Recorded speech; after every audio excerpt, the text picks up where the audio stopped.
ở đây mà nó bột chiên có một phần cái gì cũng nhiều hết trơn á. Cái gì cũng nhiều đó. Mà đừng ít một hụt lên. Cái gì cũng nhiều, bán vậy mình có lỗ không? Không, cũng là chút đỉnh. Chứ đi bán là không là nhiều, cũng là ít. Dạ. Cái là ông bà nói đó là đi buôn không lỗ thì lời.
Xin chào cả nhà, Gia Phú Gia Mèo rất vui được chào đón cô chú anh chị cùng tất cả các bạn đã đến với Team Food Travel. Ngày hôm nay là mùng 9 Tết, đường nói chung là vẫn còn vắng nên chạy xe cũng nhanh. Bây giờ là 3 giờ chiều.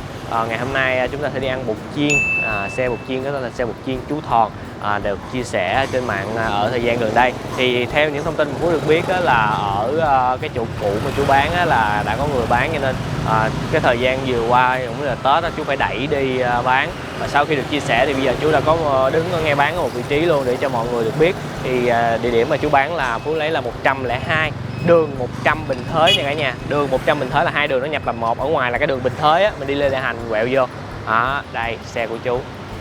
Rồi thôi bây giờ chắc là mời cả nhà chúng ta qua tìm hiểu. Để ủng hộ kênh thì cả nhà đừng quên like, share cũng như ấn nút subscribe, và giờ phát sóng của clip là 17 giờ hàng ngày nha cả nhà. Qua thôi.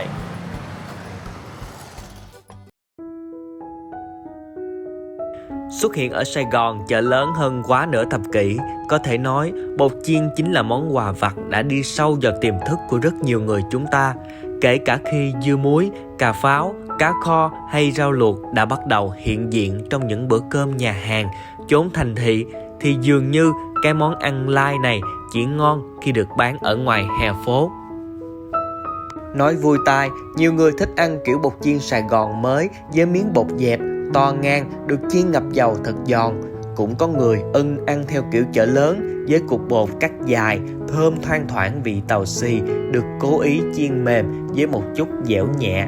Nếu gu của bạn thuộc dạng thứ hai thì hãy ghé ngay qua địa chỉ 102 đường 100 Bình Thới, quận 11 với món bột chiên của chú Thòn nha.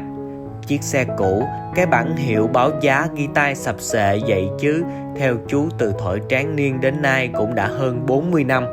Vì vậy, chỉ những ai ăn qua mới biết, không thì cũng đừng thấy phiền, vì sẽ chẳng có bàn ghế cho bạn ngồi lại ăn, trừ khi ôm dĩa ngồi vỉa hè hàng xóm. Bột chiên của chú có giá 25-30 ngàn một phần, không tóp mỡ, không xá báu, cũng không có cả đu đủ bào sợi. Không thể gọi là xuất sắc, nhưng có những thứ nó ngon không phải vì vị giác, mà vì cảm giác. Cái cảm giác thân thuộc đến nỗi ăn qua rồi không dứt đi được. Khách đến mua không ai sốt ruột, họ luôn nhẫn nại đứng chờ vì biết chú kỹ tính. Từng nguyên liệu món ăn tuy đơn điệu nhưng đều do chính một tay chú làm hết. Kể cả chén nước chấm pha giấm đỏ kiểu người Hoa, cho tới từng cục bột cắt tay và chai tương ớt nhà làm. Tỷ ti bán mỗi ngày từ 15 giờ đến 18 giờ, có bữa dọn về sớm hơn. Khách ăn thì tíu tích như con cháu trong nhà, và người bán thì cười tươi rói.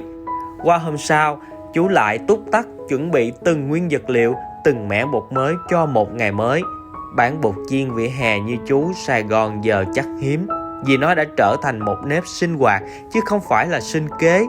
Người tìm ăn lắm khi cũng vì một thói quen, như để tìm lại hương vị cũ của những ngày thơ ấu.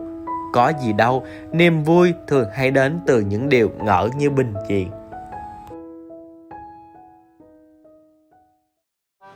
Ok, ở đây có giá lên nè cả nhà ơi. Một trứng 25.000, hai trứng là 30.000. Thì chú sẽ chiên ở đây là theo dạng bột mềm. Đây, ta cùng xem.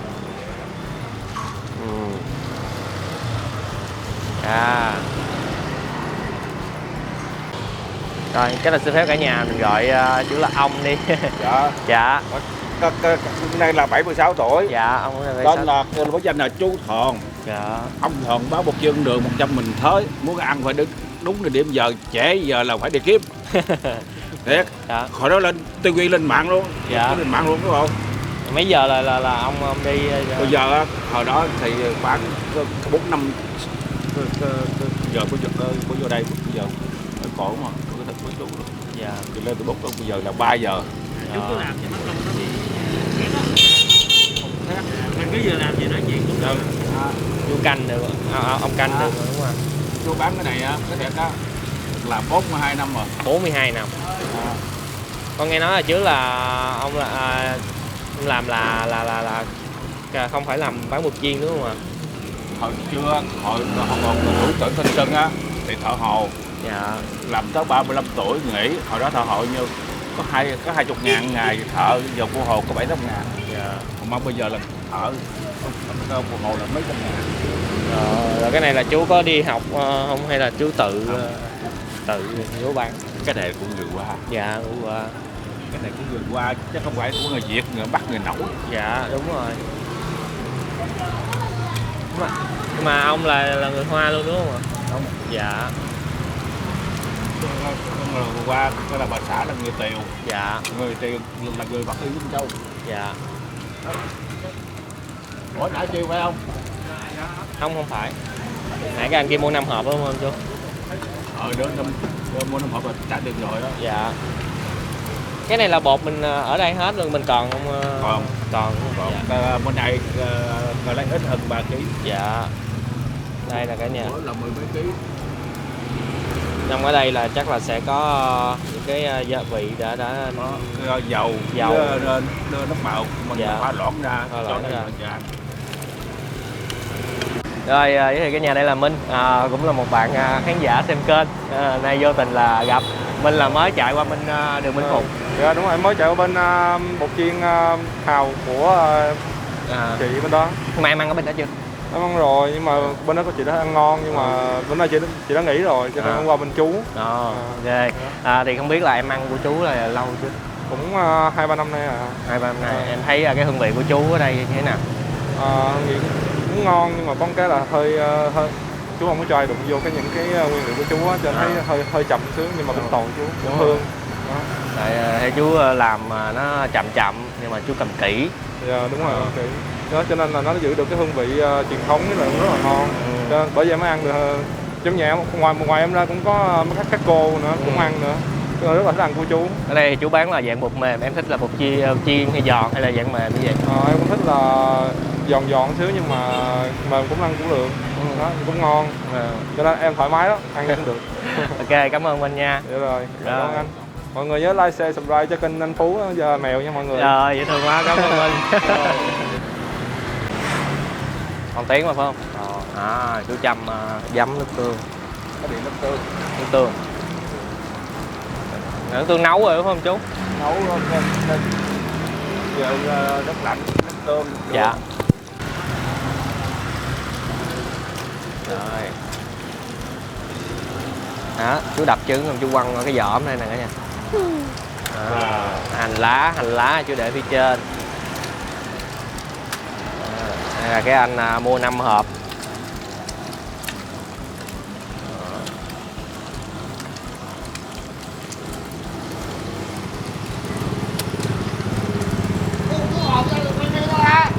Đó. Nhìn cả nhà nhìn chiếc xe. Chiếc xe này coi như là cũng 42 năm luôn đúng không? Được đó nè. Dạ. Cái này mua ở Tây Ninh, chọn tỉnh là Tây Ninh đó. Mua Tà Thánh Tây Ninh nữa. Wow.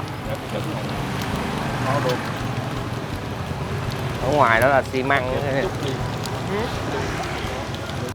Nó màu của mà ở phía ngoài là xi măng văn hả?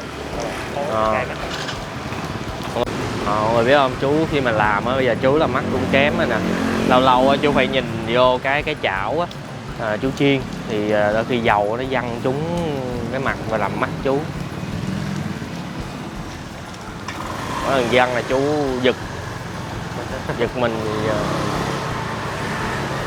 đó đó, cái này mang về là đó, chú đổ một tí xíu vô đó. Mình đi ăn nhiều rồi thì mình cũng mới, đây là lần đầu mình thấy cái cách chú làm vậy đó. Đó, lật nè, cái miếng này bự nè, ngon. Cho gì để chi? Cái gì? Cho nó không có bị lủng hộp. Cái này nó dạng là dễ lắm, Cho nó nguội đó. lẹ lắm. Hồi qua cái độc con lửa mạnh thiệt, Dạ. không có hơi, không có kè.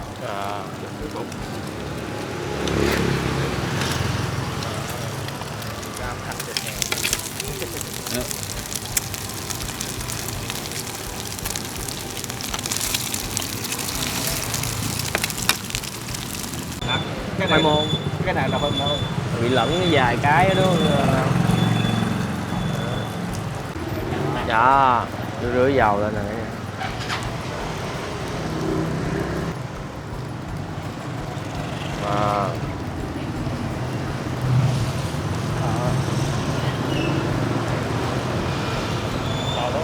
Gì? Còn nhảy không?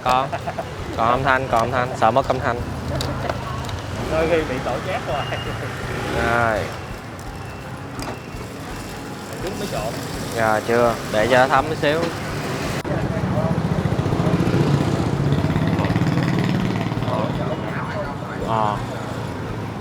Thì trước khi chú có trộn ở nhà thì chú có rửa tay rồi. Trình độ á là không bắn tới giờ đời đâu. Dạ. Ăn một hộp một dĩa rồi cũng phải vô nhà kiếm nữa.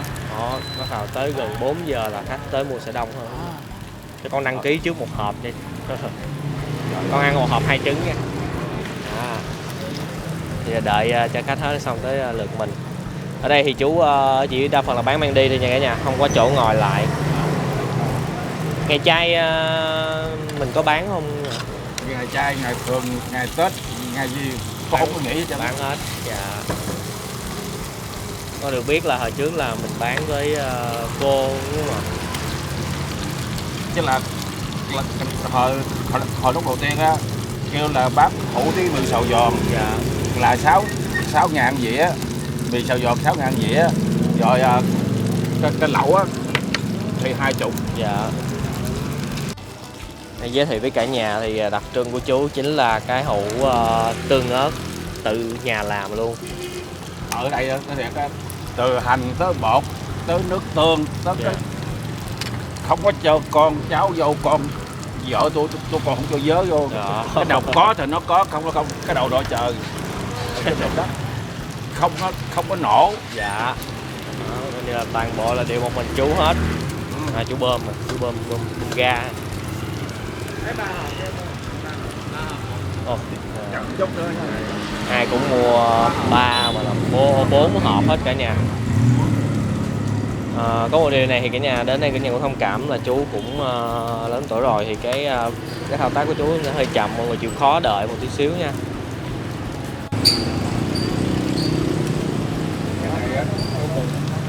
chuyện nghề lợn cho mấy người luôn á. Dạ. Về Gò Dầu đó, giờ Vĩnh Long, về cho Đốc Rồi. chuyện nghề lỡ luôn. Chuyện này được mấy người luôn rồi. Bây giờ mình có dấu chết mình cũng đem theo à. Dạ. Là mình truyền nghề nha, mình được có phước, còn không giờ đi 10 cánh chùa. Dạ. Con thấy cái giấm này với cái bịch là giống nhau đúng không? Cái nào? Cái chai á. Cái chai đất thì nó thẳng nó chai nước mắm. Nước mắm.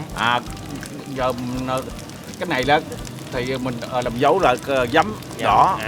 Giờ cái này là nước tương. Dạ.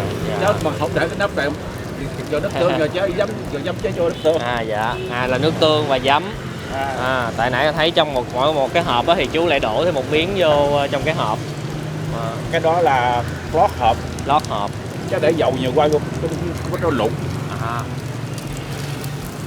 Thấy chú cũng rất là kỹ. Để mà để ý một lát hồi cả nhà thấy là cái hộp là chú sẽ đổ cái nước đó vô.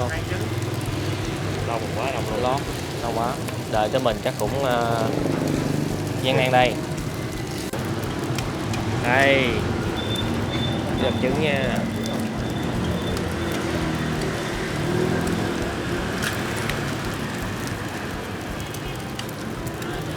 Là mình làm theo kiểu này thôi đúng không? Ví dụ lỡ ai có muốn ăn sống thì có được không ông? Được luôn ha. Được. Ai nó sống nào cho hành vô. Dạ. Sống không? Không, con ăn chín luôn. Không phải, ví dụ bây giờ ăn sống phải không? Rồi cho hành vô. Dạ. Rồi lật qua. Đây.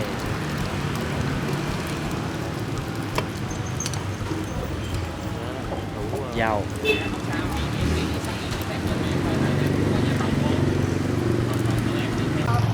Có một hộp cho bé, đừng có bỏ ớt. Không có hành. Dạ, bé Không có ớt. Còn hộp đi có hộp bỏ hành nhiều. Rồi, cái nào cũng nhiều cho nè. Dạ. Ở đây mà Tình có Thuận bán bột chiên là cái gì cũng nhiều hết, nước tương, bột, hành, cái gì cũng nhiều hết á. Người đó một cầm cái dĩa ra mua bột chiên, cho vừa thôi. Cái gì bán bột chiên mà chú cho nước tương chút xíu vậy, là nhiều quá, không có đổ á, hụt giá bao số, tôi hút, cái nước tương ngon quá tôi hút. Không, cái này chú nói sự thật, có nói không có là cái đầu đội chờ chơi đất, không có nói xạo nữa nhóc. Còn cái của chú dâu con không sắc xạo chú còn đuổi đi hết trơn. Dạ. Ăn tại chỗ là Rồi vậy đó. là bỏ vậy luôn. Mà nếu đem về là không có bỏ. Dạ.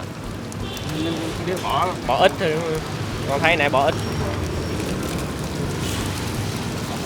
ở đây nó bột chiên có một cái gì cũng nhiều chân á. Cái gì cũng nhiều đó. Mà đừng ít hụt lên. Cái gì cũng nhiều, bán vậy có lỗ không? Không, cũng là chút đỉnh. Chứ đi bán là không là nhiều, cũng là ít. Dạ. Cái là ông bà đó là đi buôn không lỗ tiền lời.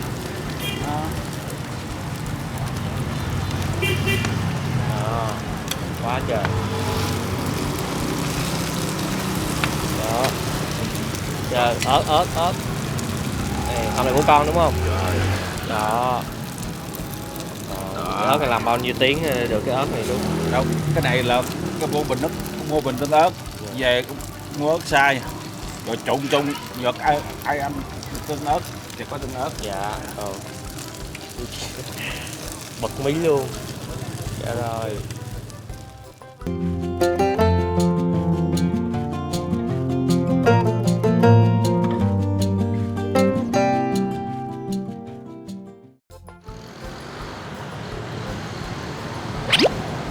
Chương trình ăn bò ngủ bụi, kỳ nào đứng không có ngồi, chúng ta ăn kiểu buffet cả nhà. Cả nhà thấy không, rất là đông người tới mua ủng hộ chú Thòn luôn. 42 năm rồi. Cũng may là sau khi mà chú bị mất cái chỗ bán thì được mọi người cũng lan tỏa để mà ủng hộ chú.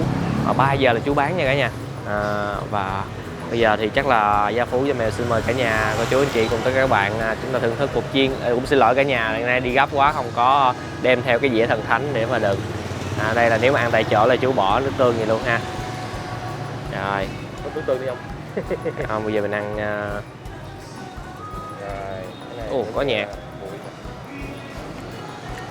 Thấy chưa? Thấy chưa? Cây nhớ ai làm sao nói được. Mày góp phần cho dân bản quyền ăn quỷ.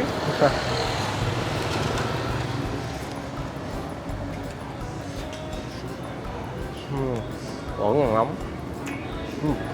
Nó ăn kỹ á.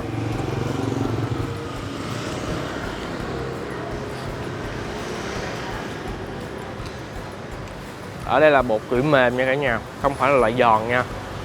Lưu ý để lỡ ai mà ăn giòn ăn tới sẽ không cảm thấy không hợp khẩu vị.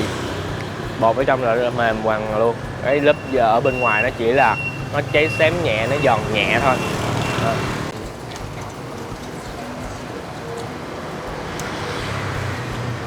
Theo như thấy Phú biết á, thì cũng rất là nhiều người sao thích ăn dạng bột chiên người Hoa mà dạng mềm như vậy.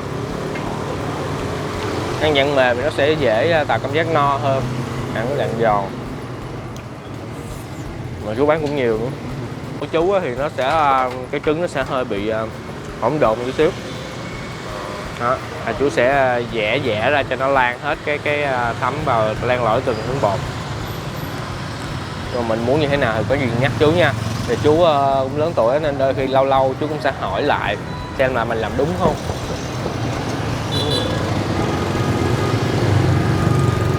Cái tương ớt chú làm được ngon hơn đó nè.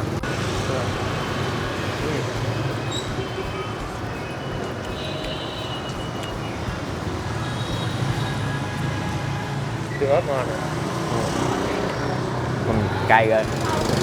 Cay lắm không? Cay. Nó có một chút xíu vị đắng đắng. Rồi mới nêm chút xíu cay.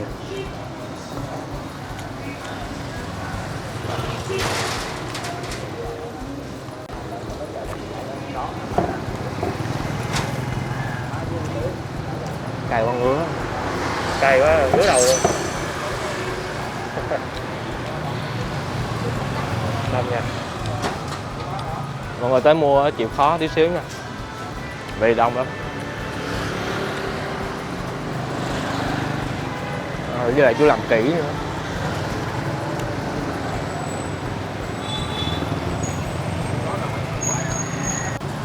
Rồi mình đã xin được cái muỗng, thử giấm với nước tương. Cái giấm cái tương của chú á, nó sẽ cái hậu vị nó sẽ có một nó ngọt, nó đi qua nó ngọt mà nó không có phải là ngọt gắt, nó ngọt từ từ chua, có một chút xíu chua. Ở đây thì không có đu đủ á. Rồi ngồi ăn cực khổ quá. Đây không có ghế mà cái đầu gối mình đang mỏi nữa, ngồi lát ngồi đứng lên không nổi. Không biết bị gì cả tháng rồi, chắc phải đi khám.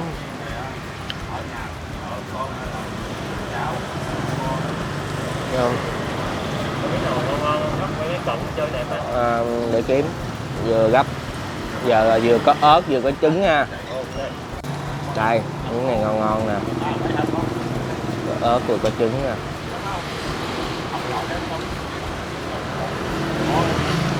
Ngon.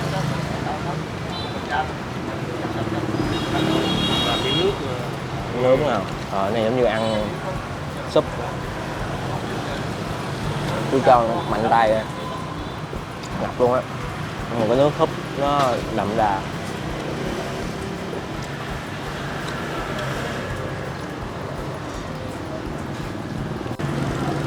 Rồi, theo cả nhà nha. Đấy, múc miếng này ở bên cuối.